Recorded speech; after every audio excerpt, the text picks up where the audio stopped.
Call of Duty has been making some design decisions in Warzone lately that are setting you up to fail. Now, I'm going to give you a first example of this, and it's something that probably very few of you actually would know, but just this little example is the tip of the iceberg in a number of mechanical changes that are deliberately designed to give you a few less wins in Warzone and make your games more chaotic. So you might think when you go to the Gulag that the guns are deliberately designed in such a way to give you an equal opportunity of fighting your opponent. But a lot of that's actually changed in Warzone. In fact, the Renetti pistol that you're often given as a secondary in Warzone at this moment in time will beat both the Bal 27 and the Ram 7, which are usually the primary weapons, at pretty much most Gulag ranges, except for the super long ranges where you're fighting somebody from the other side of the Gulag. Almost all of your close range gunfights are better off using the Renetti pistol over the Bal 27 or the Ram 7. But to go a step further from all of that, both the Bal 27, the Ram 7, and almost all of the primary weapons that you currently receive from the Gulag in Warzone are almost functionally incompatible with every meta weapon in the game.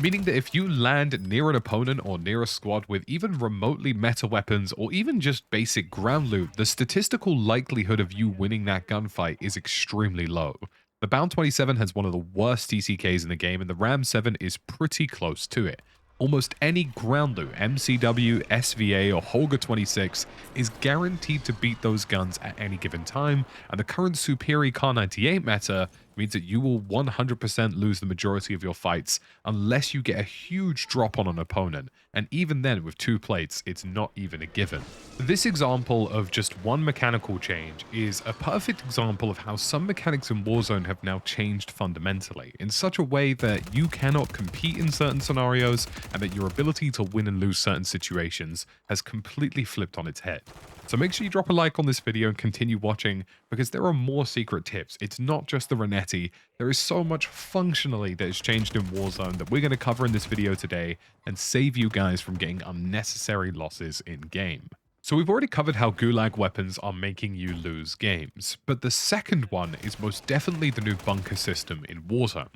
Now, you may see a very large incentive to make a push for a bunker whenever you find a keycard or if you happen to complete a contract. And whilst this absolutely is beneficial and will offer you things like Specialist and Foresight, which are fundamental to having advantages in the game, it is worth mentioning that at this moment in time, almost every bunker in the center of the map, and I'm talking about all of the bunkers that exist primarily within the first circle, have some of the highest player activity rates I've seen on them in pretty much any variant of Warzone.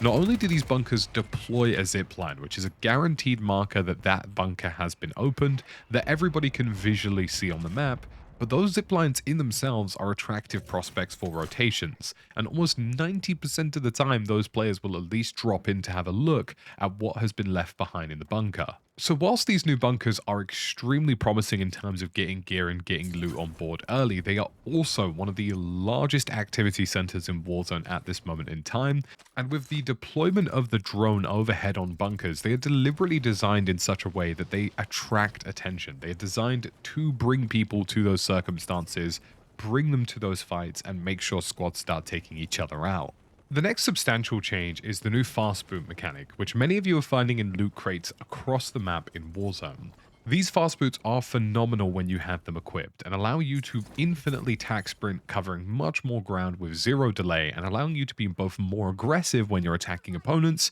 and more defensive if you're trying to get away from opponents and replay or re-smoke a position. Now, the flip side of all of this is that this has fundamentally changed how a lot of gunfights work in Warzone. The timing and amount of time that you have to put plates on and the expectation of when an opponent should swing a corner is now completely different. Because people have the ability to infinitely tack sprint, they now have the ability to be more aggressive and more defensive in these scenarios, and your expectations of how fast an opponent should push you is now even more reliant on the audio around you, as opposed to mathematically thinking in your head that somebody is going to swing you in a certain number of seconds. The flip side to this is that people who are tack sprinting and relying on auto tack sprint for infinite durations will have a longer aim down sight speed than somebody who is waiting in a room or waiting for a scenario to unfold. This means that if you are somebody who is using these infinite attack sprint boots, you should be aware of the fact that your aim down sight speed penalty is enough for somebody to get the initiative on you in a fight. And if you're somebody who is coming up against opponents with infinite attack sprint,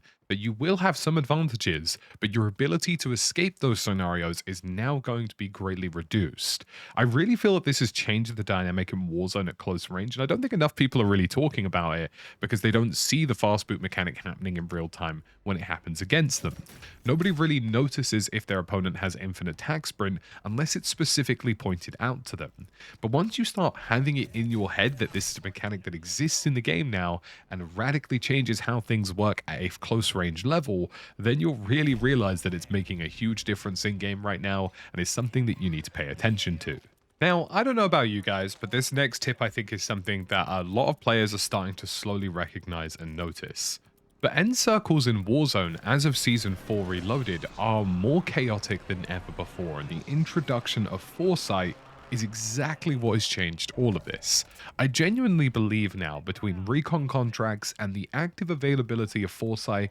which can be gotten from like one of 10 or so different bunkers at any given occasion in the game, we are seeing more hectic end circles, and we are seeing more teams positioning for end circle than we have ever before. And I genuinely believe now that if you're a team who has Foresight, you're probably one of the teams taking the best position in the final circle. But if you're a team who doesn't have Foresight and you haven't got recon contracts at your availability, I almost feel as though playing edge circle and approaching the zone more slowly is a better and more beneficial strategy than trying to get center and having to move. You have to bear in mind now that on any given occasion, there could be up to 4 or 5 different squads in the game who are playing for the win distinctly, who now know where the final circle is or have been lucky enough to stumble upon Foresight. And even if it is just 1 or 2 squads, if you end up picking a position in the final circle that is less advantageous than the position they know as the best, then you will have to rotate from that location.